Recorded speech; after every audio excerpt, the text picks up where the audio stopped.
terrible, pero eso ocurría frente a los ojos de todos. Esta vez estos asesinatos ocurren frente a los ojos de pocos.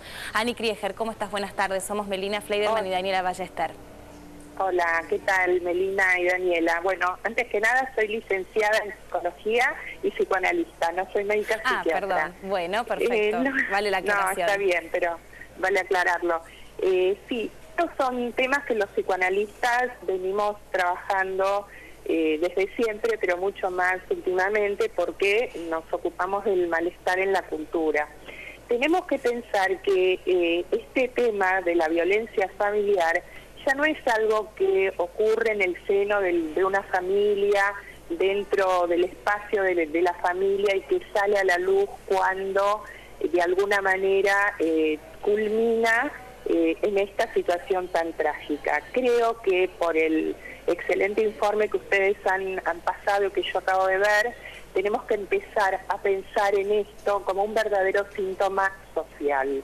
O sea que si, por lo mismo que ustedes decían, con lo cual yo estoy de acuerdo, que es el Estado, es justamente el Estado, el gobierno, quien tiene que echar luz y una mirada sobre esta situación y no dejar que esto, digamos, siga pensándose, más que nada pensándose como algo, como que decía el padre Wanda, ocurre solamente entre dos. Los números indican que esto no es algo que ocurre entre dos, en una familia, dentro de una pareja, sino que cuando esto se extiende de tal manera, y es escandalosa la manera en que esto va extendiéndose, tenemos que empezar a pensarlo como algo social, así como pensamos en distintas enfermedades dentro de la medicina como contagios, ¿no? Y se toman medidas a nivel social, esto es algo absolutamente urgente que tiene que ser visto, bueno, por los ejes del gobierno. Sin lugar a dudas, ¿no? Ahora, yo quería retomar, Ani, el punto del que hablaba Melina en un principio, al respecto del fuego, ¿no? ¿Por qué esta modalidad? Yo no sé por qué golpea a un hombre cuando golpea a una mujer, ¿no? Pero he escuchado en muchas oportunidades esto de que la intención de quemar es la intención de una destrucción total, ¿no? Sí, de la que ya no haya regreso. Sí, bueno, esto es atávico, ¿no? O sea, es atávico, tiene que ver con la historia de la humanidad, como decían ustedes.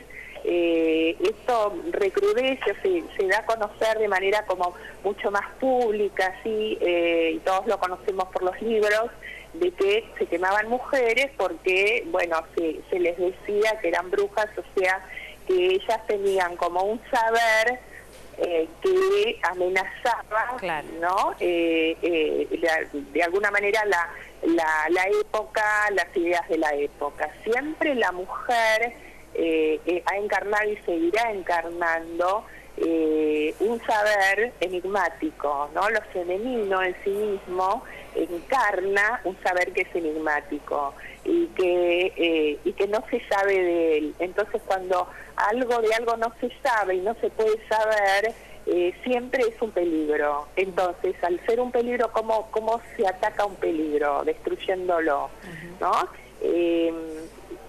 Esta es una cuestión que ya es, digamos, filogenética, ontogenética, no sabría muy bien cómo explicarlo, ¿no? Cómo decirlo. Ani, tal vez la idea de marcar con fuego tenga que ver con esto que decía también Daniela, poseer al otro, y en el caso en el que se muere ya obviamente el resultado es indiscutible, pero en el caso de que no, dejan marcas para toda la vida. Ese otro ya deja de ser quien era para convertirse en una víctima fatal, con marcas para toda la vida sobre esa relación tan violenta que construyeron los dos. Sí, es así, pero me parece que tenemos que pensarlo como dar un paso más allá. Está bien para empezar a pensarlo, ¿sí? El fuego es algo que extermina, que anula, que casi no deja rastros más que el terrible rastro de lo que ocurrió, que es terrible, es terrorífico, ¿no? Quizás es mucho más terrible que no sé, no quiero decirlo, pero tengo que decirlo, que si lo hubiera exterminado o el exterminio se hubiera producido de otra manera, en donde el cuerpo todavía quede como resto, ¿no?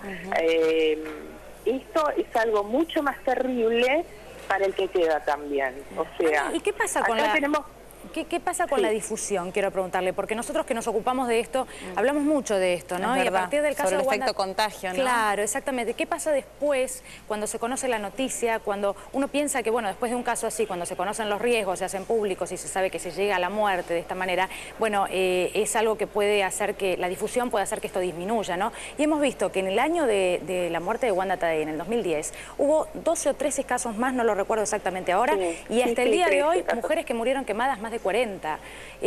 ¿Hay una especie de efecto que se pueda confirmar que haga que luego vengan otros casos más?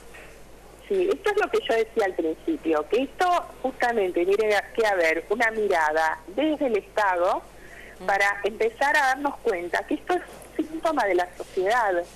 O sea, en esta época, tanto la adicción como la violencia son los síntomas sociales más, digamos, enormes de los cuales somos víctimas. Entonces, uno y otro están encadenados, ¿no? O sea, de todos modos, uno no puede decir, bueno, porque está alcoholizado la quema. No es una causa y una consecuencia, pero sí también tenemos que pensar que el aumento de la violencia, la manera violenta en que se ataca en este momento a lo femenino, porque al atacar a la mujer se ataca a lo femenino que hay en ella, Ani, a lo enigmático que hay en ella. Ani, y el hombre que comete esta terrible agresión contra una mujer, un acto que es absolutamente inhumano, ¿puede con tratamiento humanizarse, desaprender esa conducta violenta y empezar a relacionarse de otra manera? Perfecta la palabra que usaron, porque una de las cosas que yo digo es que en esta época el amor es un amor violento, es un amor sin palabras, es un amor que va del cuerpo a cuerpo, en todo sentido, tanto sexual como no sexual, ¿no? También lo verbal actualmente es muy violento, si podemos prestar atención.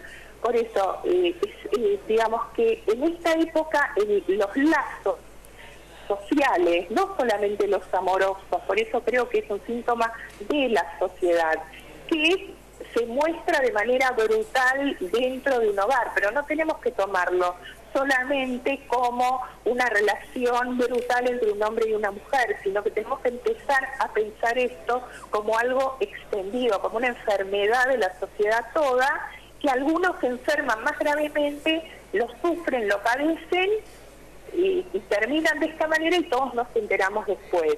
O sea, esto que ustedes dicen de humanizarnos, esto es algo muy importante y es algo que el Estado y todos como sociedad debemos empezar a tomar las riendas del asunto y sí, con tratamiento y yo digo aún con... desde la escuela misma, desde la escuela primaria, de alguna manera empezar a reaprender cómo nos tenemos que vincular. Porque esto no alcanza con horrorizarnos y decir otro más. Si el Estado no toma cartas en el asunto, va a haber muchos más este año. Seguro. Va a haber muchas Wandas más este año, y más el año que viene. Muchísimas gracias, Ani. Gracias Daniela y Melina, gracias a ustedes. Gracias. Bueno, cuando hablábamos de una respuesta del Estado, Dani, tenemos que decir que existe una oficina de violencia doméstica que está abierta las 24 horas del día.